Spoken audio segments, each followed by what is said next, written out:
we're kind of going in with the highest kind of like odds in our favor, especially considering many see Castle as being DSG's best player before he was traded. So this should be kind of like the new DSG in its weakest form. So it's kind of up to us to kind of take advantage of that opportunity.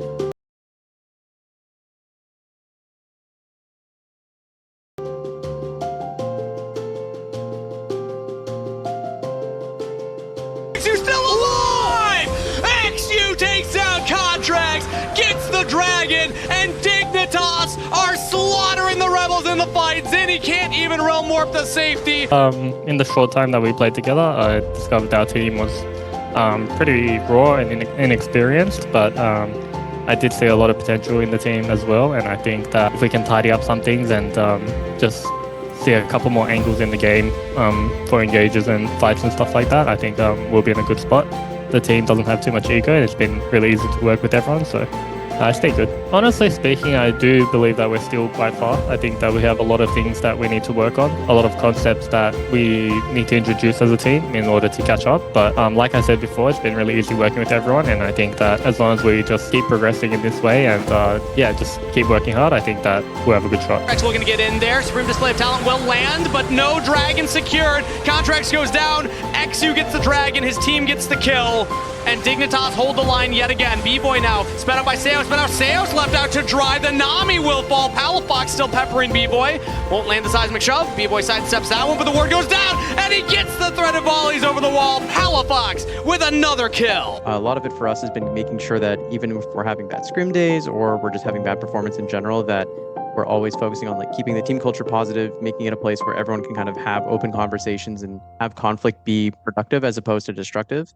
And I think setting that groundwork as best you can ahead of time is really how you get ahead of this stuff. So when we have a bad day like this, instead of people shutting down or yelling at each other or any of the super destructive team environment things happening, you can actually reflect, look at the source of where things went wrong, as well as if it was truly just a bad day from people, then you can just kind of brush it off. The goal isn't we're going to Worlds no matter what and anything else is unacceptable, because that would not be a realistic expectation for us to set for ourselves. Would it be cool to go? Sure. I think everyone would think that would be pretty sweet if we could make a Cinderella story happen there, but I think a lot of the league has kind of had to have those reflective moments of like, what is a reasonable goal we can set for ourselves? How do we achieve that goal? And even if the plan doesn't come together right away, being patient to say like, hey, we can go the next year or the next split, whatever the case may be. You have to imagine this is the series winning push. This is Dignitas saying doubters be damned.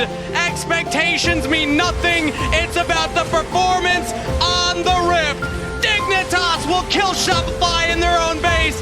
Dignitas will upset the team power ranked higher. Dignitas will show that it's about the heart of the players, and they will win this elimination series.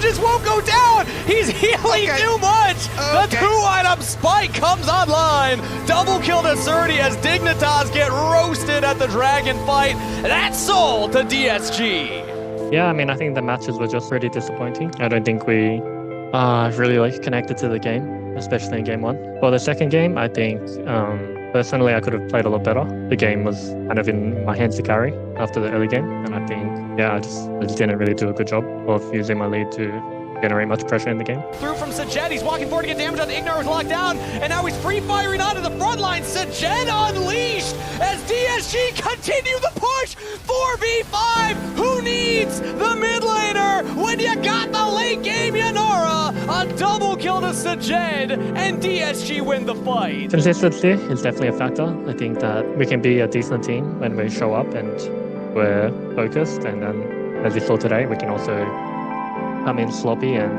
unconfident and just look really bad. This is how the series ends. DSG keep their playoff dreams alive as they look to 2-0 Dignitas, denying them the playoffs run. Sajed, the rookie, dominates as a 2-0 is claimed by DSG. This was probably the most disappointing split I've played in my career, and it just feels really shit to lose. Let's be confident in our own play. I think the biggest thing lacking that I see when we play our stage games, it's really just the lack of confidence and lack of killer instinct, and that's just something that will hopefully come with time, and something that we really need to work on, because you can't be a good team if you're not confident in your plays and you're not ready to punish the enemy at a second's notice. So Palafox and FBI are definitely the most jokestery types. So, and it's kind of a process on our part to try and make sure that whenever we're doing the playful ribbing, that everyone is in the right mindset to be appreciative and kind of laugh it off, as opposed to sometimes when you lose a bunch of games, there could be a subtle switch that gets flipped where those jokes no longer fly anymore. Yeah, I mean, I think from my perspective, I'm always the type to always consider changes. And I think there's definitely times where you do just have to make a choice, right? I think throughout the year, every team kind of evolves and has their kind of opinions on the game and the way they see the game. And sometimes if it's 5 people who are all aligned the whole time and you just haven't been able to get it to work, then you can definitely feel confident going forward and continuing. But I think there comes a point in the year where sometimes if your players drift apart and there's just not a way to bring it back, you do kind of just have to do something. So I think I'm always open to considering changes, and it has to be something that makes sense for where the team is at. You have to imagine this is the series winning push. This is Dignitas saying, doubters be damned. Expectations mean nothing. It's about the performance on the Rift. Dignitas will kill Shopify in their own base. Dignitas will upset the team power ranked higher. Dignitas will show that it's about the heart of the players, and they will win this elimination series. personally, I don't want to go without a win in a split. I think that's just embarrassing, to say the least. And yeah, I mean, it's just good to go off with a win, even though we won't be able to make the playoffs. I think that, yeah, it'll just be nice to win a game, or win a series, this split, and we'll still be working hard to make sure that that happens for next week.